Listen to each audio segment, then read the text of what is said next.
الله الرحمن الرحيم الحمد لله رب العالمين والعاقبة للمتقين والصلاة والسلام على سيد الأنبياء والمرسلين سيدنا وحبيبنا وحبيب رب العالمين محمد وعلى آله وأصحابه ومن هدى بهديه إلى يوم الدين. قال الله تبارك وتعالى في كتابه المجيد والفرقان الحميد: فأعوذ بالله من الشيطان الرجيم بسم الله الرحمن الرحيم. أم كنتم شهداء إذ حضر يعقوب الموت إذ قال لبنيه ما تعبدون من بعدي قالوا نعبد إلهك وإله آبائك إبراهيم وإسماعيل وإسحاق إلها واحدا ونحن له مسلمون. وقال النبي صلى الله عليه وسلم: طلب العلم فريضة على كل مسلم ومسلمة. برادران اسلام اور ہمارے پالنپور کے علاقے سے تعلق رکھنے والے نوجوانان ملت، پردہ نشین خواتین، اللہ رب العزت نے مجھے اور آپ کو انسان بنا کر اس دنیا میں بھیجا. یہ اللہ رب العزت کا ہم پر بہت بڑا احسان ہے. اللہ نے دوسرا احسان ہم پر یہ کیا کہ اللہ رب العزت نے ایمان اور اسلام جیسی عظیم نعمت سے ہمیں مالا مال کیا. یہ ایمان اور اسلام انسان کو جب ملتا ہے تو اسے زندگی گزارنے کا سلیقہ معلوم ہوتا ہے. اللہ رب العزت نے حضرت انسان کو بنایا. انسان صرف ظاہری جسم کا نام نہیں، انسان نام ہے عقل، روح اور بدن کے مجموعے کا. اگر انسان کے پاس جسم ہے اور عقل نہیں تو اس انسان کو بے وقوف کہا جاتا ہے. اگر انسان کے پاس جسم ہے، عقل بھی ہے مگر روح نہیں تو اسے مردہ کہا جاتا ہے. تو انسان مکمل اس وقت انسان ہوتا ہے جب انسان ان تینوں چیزوں سے مالا مال ہو. مگر یہ تینوں چیزیں انسان کو ملنے کے بعد بھی اگر انسان اللہ کی مرضی کے مطابق اپنی زندگی نہیں گزارتا ہے تو اس صورت میں یہ تینوں نعمتیں گویا کہ انسان اس کی ناشکری کرتا ہے. لہذا اللہ رب العزت نے انسان کی رہنمائی اور رہبری کے لیے انبیاء کرام علیہم السلام کو بھیجا. ان انبیاء کرام علیہم السلام نے انسان کو سکھایا کہ وہ اپنی زندگی کیسے گزارے، ان کا تعلق اپنے خالق اور مالک کے ساتھ کیسا ہو، ان کا تعلق مخلوق کے ساتھ کیسا ہو، ان کا تعلق آپس میں رشتہ داروں کے ساتھ کیسا ہو، وہ اپنی اولاد کی تربیت کیسے کرے اور اپنے معاشرے میں محبت کو عام کرے، ہمدردی کو عام کرے، معاشرے سے نفرت کو ختم کرے اور معاشرے کو ایک بہترین معاشرے کی شکل کیسے دے. یہ چیز سوائے انبیاء کرام علیہم السلام کی تعلیمات کے کسی بھی معاشرے میں تبدیلی نہیں لا سکتی.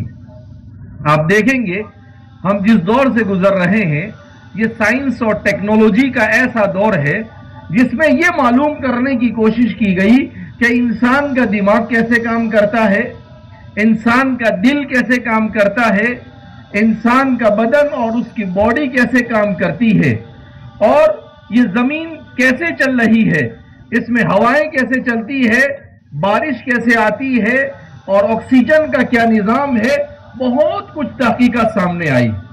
انسان نے اتنی ترقی کی کہ ہوائی جہاز میں بیٹھ کر اڑنے لگا، اتنی ترقی کی کہ وہ دوسرے پلان پر یعنی دوسرے سیاروں پر جانے لگا. لیکن آپ دیکھیں گے اس کے باوجود بھی انسان میں انسان بننے کی صلاحیت نہیں باقی رہی. آپ کو تعجب ہوگا، ابھی کچھ دنوں پہلے ہمارے ایک دوست نے مجھے کہا کہ مولانا جرمنی میں ایک عجیب واقعہ پیش آیا. میں نے کہا کیا واقعہ پیش آیا؟ کہا جرمنی میں بہت زیادہ تعلیم یافتہ طبقوں نے ریلی نکالی. وہ ریلی کیسی؟ اس ریلی میں یہ تھا کہ اچھا بھلا انسان یہ اپنے چہرے پر کتے کا ماسک لگاتا ہے اور کتے کی طرح چل رہے ہیں. باقاعدہ انہوں نے مجھے بتایا کئی شاید 50-100 یا اس سے زیادہ لوگ ہوں گے. اچھا وہ کیا مطالبہ کر رہے ہیں؟ وہ ریلی نکال کر یہ مطالبہ کر رہے ہیں کہ ہمیں ڈاگ کی طرح یعنی کتے کی طرح زندگی گزارنے کا حق چاہیے. ان میں کون لوگ ہیں؟ وہ لوگ ہیں جو ڈاکٹر بھی ہے، وہ لوگ ہیں جو انجینئر بھی ہے، وہ لوگ بھی ہیں جنہوں نے پی ایچ ڈی بھی کر رکھی ہے، بڑی اعلیٰ تعلیم حاصل کیے ہوئے ہیں، مگر جب وحی کی روشنی میں انہیں زندگی گزارنے کی ہدایت نہیں ملی تو ایک رذیل ترین مخلوق کی طرح زندگی گزارنے کا مطالبہ کیا جا رہا ہے. اس وجہ سے ہمیں فتنوں کے اس دور میں اس بات کا احساس ہونا چاہیے کہ یہ ایمان اور یہ ہمارا معاشرہ جو دیکھ کر انسان کی طبیعت خوش ہو جاتی ہے. میں آج سے کچھ مہینوں پہلے پہلی مرتبہ جب پالنپور کے علاقے میں آیا تو اتفاق سے جمعہ کا دن تھا. مسجد میں بیان کے لیے مجھے بٹھا دیا اور جب میں بیان کے لیے بیٹھا تو سارے ایسے ہی لوگ بیٹھے ہوئے تھے. تو میں کیا سمجھا کہ سب علماء بیٹھے ہوئے ہیں، تو میں نے اسی طرح سے گفتگو کی علمی انداز میں. بعد میں جب بیان سے فارغ ہو کر باہر آئے تو ساتھی کہنے لگے کہ حضرت آپ ایسا سمجھے کہ یہ سب علماء ہے. کہا اس میں 2-4 عالم ہوں گے، باقی تو سب ماشاءاللہ یہ جماعت کی برکت ہے، دعوت و تبلیغ کی برکت ہے، اور یہ سارے کے سارے دیندار لوگ ہیں، یہ سب علماء نہیں ہے.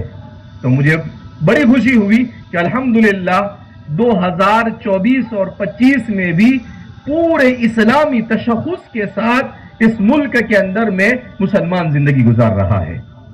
یہ اللہ کی بہت بڑی نعمت ہے. آپ دیکھیں گے عالم اسلام کا بھی یہ حال ہے کہ مسلمان اپنے ملک میں ہونے کے باوجود بھی اسلامی تشخص کو برقرار نہیں رکھ سکا. میرا مصر جانا ہوا تو میں وہاں پر 3 یا 4 دن رہا، مگر مجھے کوئی ایک آدمی بھی پورے اسلامی تشخص کے ساتھ نظر نہیں آیا. مسجد میں جمعہ کی نماز پڑھنے کے لیے گئے، امام صاحب آئے، نہ داڑھی نہ مچھ کچھ بھی نہیں. خطیب صاحب آئے، نہ داڑھی نہ مچھ کچھ بھی نہیں.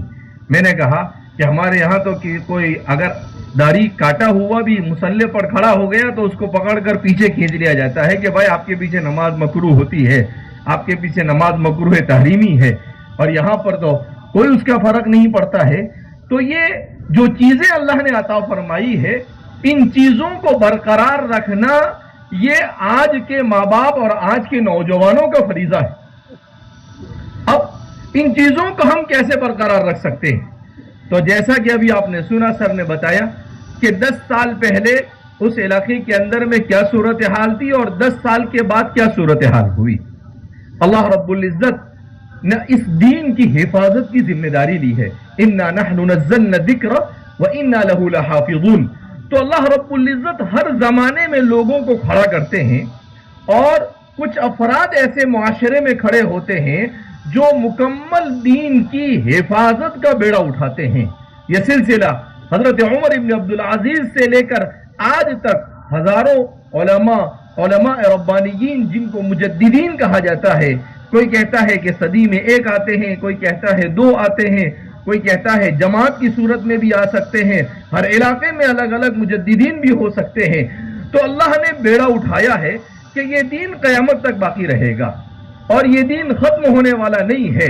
البتہ چونکہ ہم جس دنیا میں رہ رہے ہیں یہ دنیا فتنوں سے بھری ہوئی ہے، اور جب فتنے چاروں طرف منڈلاتے ہیں تو انسان ایک حد تک اس کا مقابلہ کر سکتا ہے، اور ایک حد کے بعد جب وہ ان فتنوں میں مبتلا ہونا شروع ہوتا ہے تو پھر آہستہ آہستہ وہ دین سے دور ہوتا چلا جاتا ہے.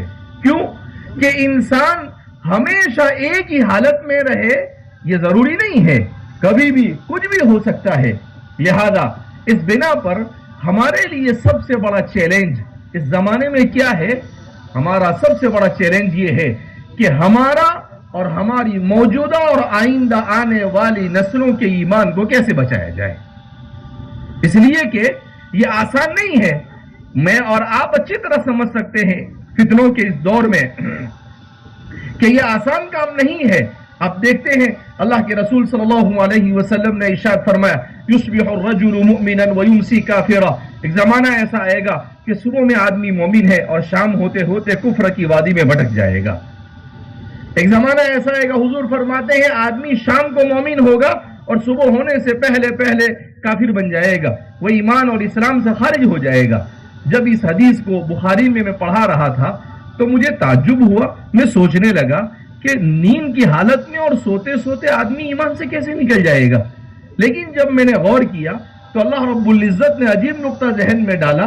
ذہن میں یہ آیا کہ آدمی موبائل دیکھتا ہے اور موبائل کے اندر میں کوئی ایسی غلط چیز دیکھ لے کہ اس چیز کو دیکھنے کے بعد اس کا ایمان ڈگمگا جائے، اور ایمان اور اسلام کی کسی چیز کے بارے میں اسے شک اور شبہ ہو جائے، تو ظاہر سی بات ہے شک اور شبے کا ہونا آدمی کو ایمان سے کیا کر دیتا ہے؟ خارج کر دیتا ہے۔ تو وہی اپنے بستر پر پڑے پڑے بھی ایمان سے کیا ہو جاتے ہیں؟ لوگ خارج ہو جاتے ہیں، مگر انہیں پتہ بھی نہیں چلتا ہے کہ وہ ایمان سے خارج ہو گئے یا نہیں ہوئے۔ تو یہ بڑا پرخطر دور ہے۔ اس پرخطر دور میں ہمیں اپنے بچوں کو ان کے ایمان بھی بچانا ہے اور ساتھ ساتھ میں انہیں تعلیم سے بھی آراستہ کرنا ہے۔ تو اب اس بیلنس کو لے کر ہم آگے کیسے بڑھیں کہ ہمارا ایمان بھی بچ جائے اور ہم اپنے بچوں کو تعلیم سے بھی آراستہ کریں۔ ہم ایسے ہسپتال قائم کریں جہاں پر مکمل طور پر شریعت کے احکام کی رعایت کرتے ہوئے علاج کیا جائے، ورنہ اس میدان میں بھی بہت سارے چیلنجز ہیں۔ تو ظاہر سی بات ہے اس کا ایک ہی حل ہے کہ ہمارے اپنے ادارے ہوں اور ان اداروں کے اندر میں علماء کی نگرانی میں ان اداروں میں مکمل طور پر شریعت کے حدود میں رہ کر اور ملک کے قوانین کو سامنے رکھ کر اس طرح سے تعلیم و تربیت کو اجاگر کیا جائے اور اس کا انتظام کیا جائے کہ ہمارے بچے تعلیم بھی حاصل کر لے اور وہ ایمان سے محروم بھی نہ ہونے پائے۔ اس لیے کہ تعلیم کے بغیر اس دنیا کے اندر میں آپ کچھ نہیں کر سکتے۔ آج ہر چیز سافٹ ویئر پر ہوتی ہے۔ اگر آپ اچھا تاجر بننا چاہتے ہیں تب بھی تعلیم ضروری ہے۔ اگر آپ اچھا ایگریکلچر یعنی اچھے طور پر کھیتی کرنا چاہتے ہیں تب بھی تعلیم ضروری ہے۔ تو تعلیم کے بغیر چارہ کار نہیں۔ ہر آدمی کو انگلش بھی سیکھنی پڑتی ہے، کمپیوٹر بھی سیکھنا پڑتا ہے۔ لہذا اس بنا پر ہمارے لیے یہ ضروری ہے کہ ہم اپنے ان بننے والے اداروں کو مضبوط کریں۔ حضرت مولانا عبد الکریم صاحب پاریخ ہمارے ہندوستان کے حضرت مولانا علی میاں ندوی کے پروردہ تھے اور قرآن کریم کے ترجمے سے ان کو بڑی دلچسپی تھی۔ ان کا ایک عجیب قصہ میں نے سنا۔ ان کے صاحبزادے نے کسی پروگرام میں تھے، ساتھ میں انہوں نے سنایا۔ انہوں نے کہا کہ ہمارے والد صاحب فرماتے ہیں کہ آج سے 30-40 سال پہلے ہمارے گھر میں ایک عورت کام کرنے کے لیے آتی تھی اور وہ روزانہ آتی تھی اور اس کے ہاتھ میں پیپر ہوتا تھا، نیوز پیپر۔ مولانا دیکھتے تھے۔ ایک دن انہوں نے سوال کیا اس سے کہ بیٹا یہ آپ روزانہ پیپر خرید کے لاتی ہو تو کیا آپ پڑھنا لکھنا جانتی ہو؟ تو اس عورت نے کیا جواب دیا کہ سر میں پڑھنا لکھنا نہیں جانتی ہوں، مجھے پڑھنا نہیں آتا ہے۔ تو پھر پیپر کیوں لاتی ہو؟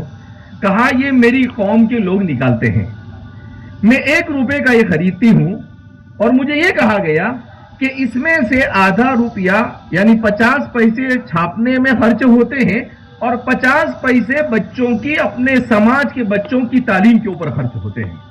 تو میں نے یہ سوچا کہ اگر میرا 50 پیسہ بھی روزانہ لگ جائے اپنے بچوں کے سماج کی تعلیم کی ترقی کے لیے تو یہ مجھ سے جتنا ہو سکتا ہے اتنی گویا کہ میں قربانی دے دیتی ہوں۔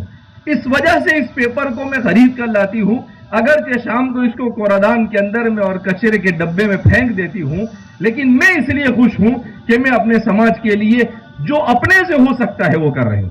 تو حضرت فرماتے ہیں کہ میں نے جب ان کی اس بات کو سنا تو مجھے تعجب ہوا کہ دیکھو انہوں نے اپنے سماج کو کیسے سمجھایا کہ تعلیم اتنی ضروری ہے کہ اس تعلیم کے لیے ہمارے سماج کے ہر فرد کو، غریب اور امیر اور متوسط درجے کے ہر آدمی کو آگے آنا چاہیے۔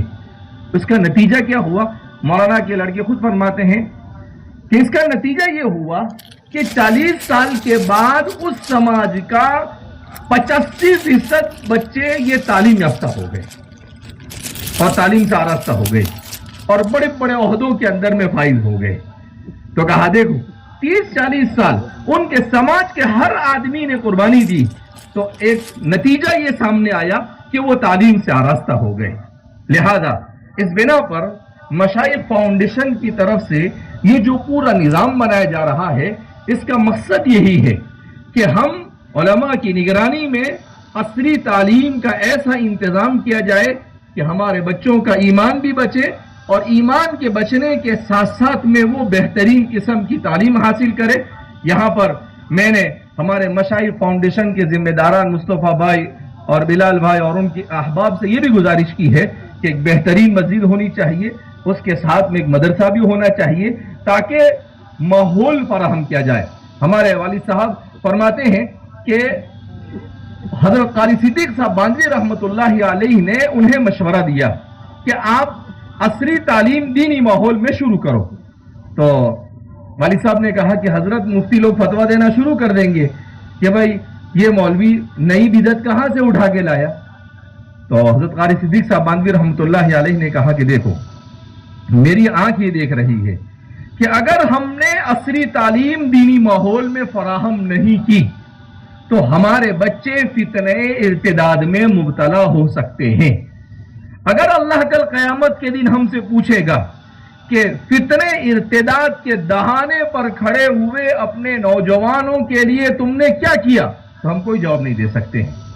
اگر ہم نے مدرسے کے ماحول میں اور دینی ماحول میں عصری تعلیم مہیا کی تو مجھے امید ہے کہ ہم اللہ کے سامنے کم از کم یہ کہہ سکتے ہیں کہ اللہ ہم کمزوروں نے اپنے سے جو ہو سکا کرنے کی کوشش کی ہے. اور اگر ہم نے یہ کام نہیں کیا تو کل قیامت کے دن بھی جواب دینا پڑے گا اور آئندہ کیا ہوگا میں نہیں جانتا کہ ایسے بدترین حالات میں ہمیں کیا کرنا چاہیے. تو والد صاحب نے ہمت کی اور کام شروع کیا. کچھ سالوں کے بعد کسی نے والد صاحب کے خلاف کتاب لکھی اور حضرت قاری صدیق صاحب باندھوی نور اللہ مرقدہ زندہ تھے. میں بھی وہاں بیٹھا تھا, 12-14 سال 15 سال کی عمر تھی میری. تو والد صاحب نے کہا دیکھو حضرت میں نے پہلے ہی کہا تھا آپ کو کہ کرم فرمائی شروع ہو گئی ہے. تو حضرت قاری صدیق صاحب باندھوی رحمۃ اللہ علیہ نے اس کو لیا اور لینے کے بعد پھاڑ دیا اور کہا کہ مولانا غلام یہ عند اللہ آپ کے کام کی مقبولیت کی علامت ہے. آپ اپنے اس کام کو کیے جائیں, اپنے نوجوانوں کے ایمان کو بچانے کے لیے ہمارے لیے ضروری ہے. اور پھر اس کے بعد آپ نے عجیب جملہ کہا, آپ نے کہا کہ 15-20 سال کے بعد یہ ہمارے طبقے کو سمجھ میں آئے گا کہ یہ کام کتنا ضروری ہے. اور ایسا ہی ہوا کہ آج سے 5-7 سال پہلے برابر 20 سال کے بعد اب ہر آدمی یہ چاہ رہا ہے کہ ہمارے تعلیمی ادارے ہونے چاہیے. تو میں کہتا ہوں کہ اگر 20 سال پہلے ہم 30 سال پہلے جاگ گئے ہوتے, ہم نے اپنے تعلیمی ادارے قائم کیے ہوتے تو ظاہر سی بات ہے جس صورتحال سے ہم گزر رہے ہیں اس صورتحال سے ہم گزرتے نہیں. لہذا آئندہ بھی اگر ہم اپنے مستقبل کو روشن دیکھنا چاہتے ہیں تو ہمارے لیے اس طرح کے تعلیمی اداروں کو بنانا یہ دینی فریضہ ہے. کیسا فریضہ ہے؟ دینی فریضہ ہے. کیوں؟ اس لیے کہ ایمان یہ سب سے قیمتی چیز ہے. اگر ہمارے بچوں کا ایمانی ہاتھ سے نکل گیا تو ظاہر سی بات ہے ساری دنیا بھی اگر اس کے پاس آ جائے تو اس دنیا کی کوئی اہمیت نہیں ہے. ایمان کے مقابلے میں اس کی کوئی اہمیت نہیں ہے. اس لیے الحمدللہ ہم نے 4-6 مہینے پہلے پروگرام کیا اور آپ حضرات کے جو خصوصی مہمان اس میں آئے تھے انہیں کہا کہ آپ کا یہ جو پورا پروگرام ہے کہ ایک ہی آدمی بیچارہ 52 ایکڑ زمین وقف کر کے جاتا ہے, یہ کوئی معمولی قربانی نہیں ہے, بہت بڑی قربانی ہے ان کی. اب اس پر تعمیر کرنا, تو مصطفیٰ بھائی وغیرہ میرے پاس آئے, میں نے کہا کہ دیکھو بہت آسان ہے اور ہماری چیلیا برادری ماشاءاللہ ہوٹلیں چلاتی ہے اور بہت اللہ رب العزت نے اچھا خاصا انہیں دے رکھا ہے, ان کے لیے تو اور بھی آسان ہے. میں نے کہا کہ ایک پروگرام رکھے, میں انشاءاللہ آ کر اس کو سمجھاتا ہوں کہ اس کو کس طرح سے آسانی کے ساتھ انجام دیا جا سکتا ہے. پروگرام میں آیا تو سامنے پروگرام میں یہ پیش کیا گیا کہ بھائی 156 دیہاتوں میں 5,70,000 ہماری آبادی ہے. تو اس وقت میرے ذہن میں اللہ کی طرف سے یہ بات آئی کہ والد صاحب کی برکت ہے، اللہ انہیں غریق رحمت فرمائے اور پوری امت کی طرف سے انہیں بہترین بدلہ عطا فرمائے۔ والد صاحب نے بڑے بڑے پروجیکٹ کو آسان کر کر اور ٹیکنیک کے ساتھ امت کو سمجھا کر کھڑا کر دیا، الحمدللہ اللہ کے فضل اور اس کی توفیق سے۔ تو میں نے کہا بہت آسان ہے کہ 5,70,000 کی آبادی میں سے 30% بچے نکال دو، 30% عورتیں نکال دو، تو 40% وہ ہے جو کمانے والے ہیں۔ اب یہ 40% تقریباً کتنے ہوتے ہیں؟ 2.5 لاکھ۔ اگر ہم اپنے یہ سارے پروجیکٹ جس میں اسکول، یونیورسٹی اور ساتھ میں بہترین قسم کا ہسپتال، یہ ساری چیزیں اگر ہم بناتے ہیں تو 400 کروڑ کا خرچہ ہے۔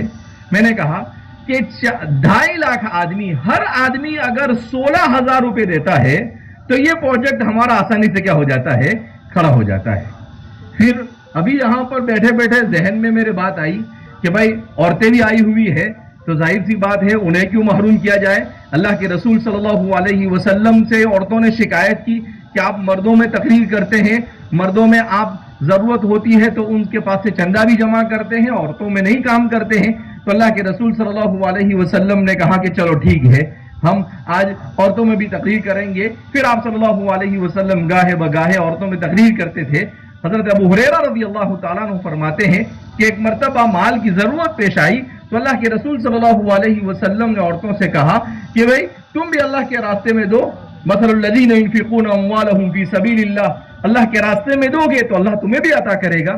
تو کہا کہ وہاں پر بیچ میں چادر رکھ دی گئی، ان صحابیات عورتوں نے اپنے کان میں جو سونا پہنا تھا، اپنے گلے میں جو سونا پہنا تھا وہ اتار اتار کر ڈالنا شروع کر دیا۔ حضرت ابو ہریرہ فرماتے ہیں کہ اتنا انفاق کیا ان عورتوں نے کہ اس چادر کو اٹھانا ہم 4 لوگوں کے لیے مشکل ہو گیا۔ تو صحابہ نے جہاں قربانی دی مال کی، صحابیات نے بھی قربانی دی۔ تو میرے ذہن میں آیا کہ اس کو پروجیکٹ کو اور آسان کیا جائے کہ بھئی بچے ہم سمجھ لیں کہ بچے اور بڑھے قسم کے جو لوگ ہیں وہ 2,70,000، 4 لاکھ، اگر 4 لاکھ آدمی ہر آدمی 10,000 روپے دے اور وہ 10,000 بھی ایک ساتھ نہیں بلکہ وہ 10,000 بھی آپ کو دینا ہے 5 سال میں، 1 سال میں 2,000 روپے، 1 مہینے میں 200 روپے دینے، تو ہمارا یہ پروجیکٹ آرام سے کھڑا ہو جاتا ہے اور ہمارے کئی ادھر ادھر جا کر محنت اور مشقت کرنے کی ضرورت نہیں ہے۔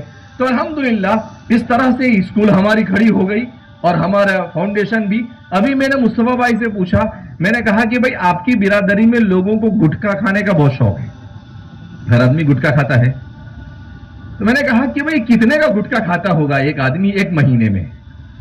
تو مصطفیٰ بھائی نے کہا کہ بھائی یہ 5 روپے کا آتا ہے، 5-10 تو آدمی دن میں کھا ہی لیتا ہے، تو اگر 5 روپے والا 10 بھی گن لو تو میں نے کہا کہ 1,500 روپے کا گٹکا ہوا۔ اور پھر انہوں نے کہا کہ مسالہ تو 10 روپے کا آتا ہے، تو وہ اگر کھاتا ہے تو وہ اگر 5 کھاتا ہے تو 1,500 کا، اور اگر 10 کھاتا ہے تو 3,000 کا۔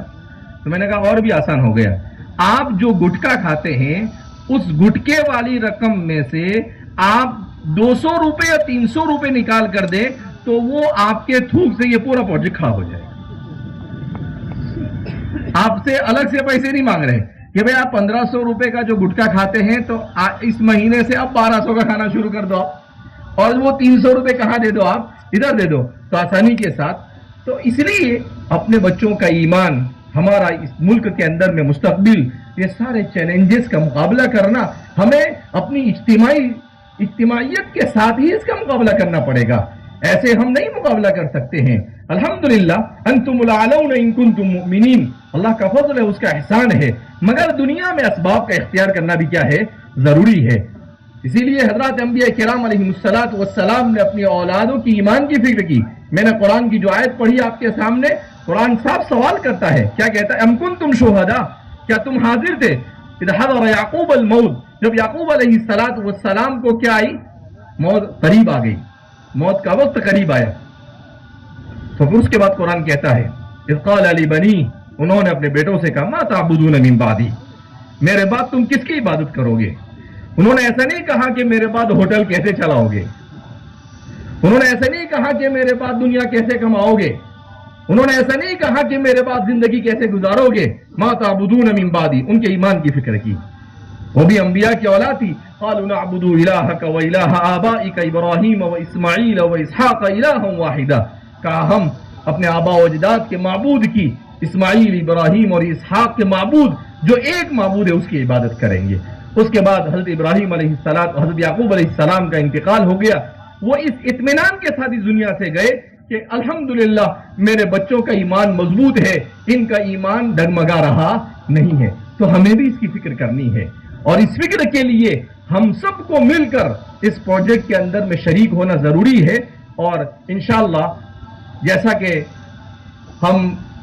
آپ دیکھ سکتے ہیں کہ الحمدللہ جامعہ اس وقت ملک میں تقریباً 120 تعلیمی ادارے چلاتا ہے. ہر تعلیمی ادارے میں ہر مدرسے کے ساتھ ہمارا اسکول ہوتا ہے، اور بہت ساری جگہوں پر کالجز بھی ہے. تقریباً 50 سے زائد کالجیں چلا رہا ہے، جس میں 6 میڈیکل کالج ہے، جس میں اب تک کے پچھلے 20 سال میں 2500 بچے ڈاکٹر بن چکے ہیں. ہمارے والد صاحب کہا کرتے تھے میرا یہ خواب ہے کہ ہر سال اپنے معاشرے کو 1000 ڈاکٹر بنا کر دو. ابھی 500 پر ہم پہنچے ہیں، اور اللہ کی ذات سے امید ہے کہ اگلے 5 سال میں اتنی محنت کریں گے کہ والد صاحب کے اس خواب کو بھی پورا کریں گے کہ ہر سال 1000 بچے ڈاکٹر بن کر ہمارے معاشرے کو دینا ہے. کیوں؟ اس لیے کہ معاشرے میں بیماریاں پھیل رہی ہے. ان بیماریوں کا علاج جب ایک مسلمان ڈاکٹر خود بن کر کرے گا، دین کے ساتھ، ایمان کے ساتھ کرے گا، تو ظاہر سی بات ہے کہ اس کی نوعیت ہی کچھ الگ ہوگی. لہذا ہمارے معاشرے میں انجینئر ہونے چاہیے، ڈاکٹر ہونے چاہیے، ہمارے معاشرے میں اچھے اخلاق. جب تک کہ زندگی میں دین نہیں ہوگا اخلاق بہتر نہیں ہو سکتے. لہذا اخلاق کو بہتر کرنے کے لیے دین سے وابستگی ضروری ہے، اور اپنے دین کو بچانے کے لیے دنیا کی ضرورت کے علم کو حاصل کرنا بھی ضروری ہے. اسی لیے لکھا ہے کہ انسانی معاشرے کو جن چیزوں کی ضرورت ہے ان چیزوں کا علم حاصل کرنا یہ فرض کفایہ ہے. امام شامی نے اس کے بارے میں لکھا ہے کہ علم طب یہ فرض کفایہ ہے. ہمارے زمانے میں گھروں کے بنانے کے لیے انجینئروں کا کچھ ہونا یہ بھی فرض کفایہ ہے. ہمارے زمانے میں جتنی انسانی معاشرے کی ضرورت ہے ان تمام معاشرے کی ضرورت کو پورا کرنے کے لیے ایک طبقے کا ایسا ہونا ضروری ہے جو علم سے آراستہ ہو. اس لیے میرے بھائیوں، دوستوں اور بزرگوں، آپ حضرات اتنی بڑی تعداد میں یہاں پر تشریف لائے. آپ حضرات اس فکروں کو اوڑھ کر جائے کہ اس پورے پروجیکٹ کو ایسا بنانا ہے کہ اگر اللہ کی ذات سے امید ہے جو آپ کو طریقہ بتایا گیا اسی طریقے سے آپ نے تعاون کیا اور یہ پروجیکٹ کھڑا ہو گیا تو یہ ایک آئیڈیل پروجیکٹ ہوگا. ایسے پورے ہندوستان میں ہم 50 پروجیکٹ کھڑے کر سکتے ہیں انشاءاللہ. اور ہر جگہ پر ہم کہہ سکتے ہیں کہ بھائی اگر آپ کو دیکھنا ہے کہ اتنا بڑا پروجیکٹ کتنی آسانی سے بنتا ہے تو آپ فتح گڑھ میں جا کر دیکھ لیں، الحمدللہ وہاں پر کھڑا ہو گیا ہے. تو آپ حضرات کو اس میں بڑھ چڑھ کر حصہ لینا ہوگا، کسی قسم کی کوئی سستی سے کام نہیں لینا ہوگا، اور آپ جو بھی کچھ خرچ کریں گے ظاہر سی بات ہے ایمان کے بچانے کی نیت سے جب خرچ کریں گے تو ثواب بھی ملے گا، اور ساتھ ساتھ میں ہماری اپنی نسلوں کا ایمان بھی کیا ہو جائے گا، بچ جائے گا. آج جبکہ میرے لیے یہاں پر آنا ممکن نہیں تھا، ہمارے والد صاحب کا اس دنیا سے رحلت فرما جانا یہ ہمارے لیے بہت بڑا حادثہ، پوری امت سوگوار ہے. ہم ظاہر سی بات ہے ہمارا زندگی بھر کا ان سے تعلق رہا، مگر ہم نے ہمارے ساتھیوں سے کہا کہ نہیں، آپ پروگرام کو رکھیے. یہ والد صاحب کا مشن تھا کہ ہماری نسلوں کے ایمان کو بچانے کے لیے ہمارے تعلیمی ادارے ہونے چاہیے، تو ان کے اس مشن کو آگے بڑھانا اور اپنے پورے معاشرے کو دین اور دنیا ہر اعتبار سے آگے بڑھانا یہ ہمارا فریضہ ہے. لہذا ان کے اسی مشن کو آگے بڑھانے کی نیت سے ہم یہاں پر آئے ہیں، اور ہم آپ سے بھیک مانگتے ہیں آپ ہی کے لیے، اپنے لیے نہیں. ہمیں اپنے لیے کچھ نہیں چاہیے، آپ ہی کے لیے کہ آپ ہماری اپنی نسلیں یہاں پر جس تشخص اسلامی تشخص کے ساتھ زندگی گزار رہی ہے اسی تشخص کے ساتھ ہم ہر قسم کی مہارتوں کو حاصل کریں تاکہ کسی تہذیب سے ہم مرعوب نہ ہو اور کسی تہذیب سے ہم متاثر نہ ہو اور اپنے ایمان کے ساتھ اس دنیا سے جائے. اگر ایمان کے ساتھ ہم اور ہماری نسل اس دنیا سے چلی گئی فقد فاز فوزا عظیما. فمن زحزح عن النار، جو جہنم سے دور کر دیا گیا، وہ ادخل الجنہ، اور جنت میں داخل کر دیا، فقد فاز، تحقیق وہ کامیاب ہو گیا. اور یہ چیز اس کے بغیر ممکن نہیں ہے. لہذا اس بنا پر ماشاءاللہ بمبئی میں بھی پروگرام ہوا، وہاں پر بھی تاجروں نے بڑھ چڑھ کر حصہ لیا. اور اب یہ پروگرام ہم نے اس لیے کیا کہ جو آپ حضرات کا تعاون جاری ہے اس میں کسی قسم کی سستی اور کوتاہی نہیں ہونی چاہیے. جس کو اللہ رب العزت نے دیا ہے کہ وہ یک مشت 5,000 دے سکتا ہے، وہ 5,000 دے دے، وہ 200 300 کا انتظار نہ کرے. جو یہ سمجھتا ہے کہ وہ 10,000 دے سکتا ہے، وہ 10,000 دے دے.